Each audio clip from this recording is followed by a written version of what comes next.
আমরা জানি আস্তাগফিরুল্লাহাল্লাযী লা ইলাহা ইল্লা হুয়াল হাইয়ুল কাইয়্যুম ওয়া তুবু ইলাইহি, ক্ষমা চাওয়ার এই দোয়া আস্তাগফিরুল্লাহি রাব্বি মিন কুল্লি যামবি ওয়া তুবু ইলাইহি, আস্তাগফিরুল্লাহি রাব্বি মিন কুল্লি যামবি ওয়া তুবু ইলাইহি। এই দোয়া তো খুঁজে পাওয়া যায় না, রাসূলের নামে আসলো কি করে?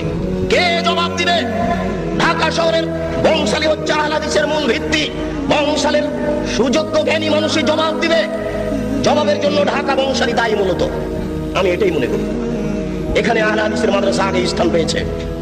বংশালের মানুষেরাই ঢাকা শহরে আগে দিকে ভিত্তি স্থাপন করেছে।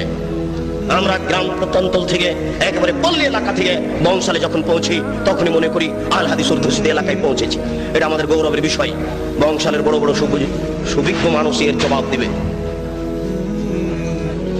যেই দিন বুদ্ধি হয়েছে সেই দিন থেকে দেখেছি আস্তাগফিরুল্লাহ লানা ওয়া লাকুম সালাম দেওয়ার সময় এই দোয়া পড়ে আসি। আমার শিক্ষক চাচা মক্তবের মসজিদে আমাদেরকে পিটিয়ে এই দোয়া মুখস্থ করিয়ে নিয়েছেন। এই দোয়ার ভিত্তি কোথায়? কে জবাব দিবে? জবাব দিবে কে? জবাব দেওয়ার জন্য কে প্রস্তুত রয়েছে? আমি সংক্ষিপ্ত আকারে বলে যাচ্ছি। এদেশের এক শ্রেণীর আলেম ধর্ম বিকৃত করছে। আপনারা এটা বিশ্বাস রাখেন তাহলে আপনারা হক পাওয়ার চেষ্টা করবেন। মাছ দিয়ে ভাত খায় মানুষ, কাঁটা ফেলে খায়। বুদ্ধি আছে, কাঁটা সহ খায় না।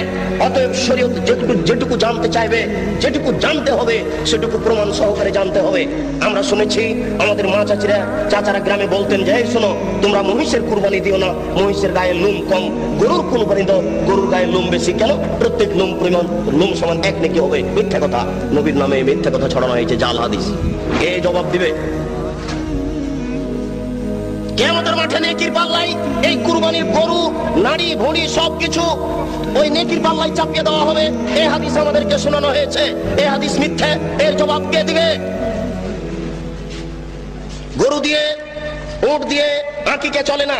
এই হাদিস মিথ্যে, এটা জাল হাদিস। রাসূলের উপরে এটা বানিয়ে ছড়ানো হয়েছে।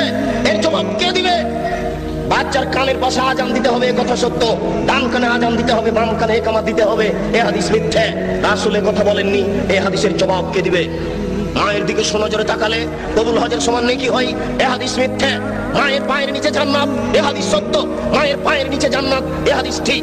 মায়ের পায়ের নিচে জান্নাত, এই হাদিস ঠিক। বাপ মায়ের নিকটে বাপ মায়ের দিকে সুনজরে তাকালে কবুল হজের সমান নেকি হবে। এই হাদিস রাসূলের উপরে মিথ্যা আরোপ করা হয়েছে। এই জবাব কে দিবে? এই জন্য মনে রাখবেন, রাসূল সাল্লাল্লাহু আলাইহি ওয়াসাল্লাম একদা যাচ্ছিলেন মেরাজে জিবরাইল আলাইহিস সালামের সাথে। তিনি দেখলেন কতগুলি লোকের জিহ্বাকে আগুনের কেঁচি দিয়ে কেটে দেওয়া হচ্ছে। কতগুলি লোকের জিহ্বাকে আগুনের কেঁচি দিয়ে কেটে দেওয়া হচ্ছে। আল্লাহর নবী বললেন, মান হাওলায়ে জিবরাইল, এরা কারা যাদের জিহ্বা কেটে দেওয়া হচ্ছে? জিবরাইল আলাইহিস সালাম বলেন, হাওলায়ে খুতবাইন উম্মতিক, এরা হচ্ছে আপনার উম্মতের বক্তা, যারা বক্তৃতা করে বেড়াতো, তাদের জিহ্বা আগুনের কেঁচি দিয়ে কেটে দেওয়া হচ্ছে। কি বুঝলেন? কি বুঝলেন আর আমি কি বুঝালাম?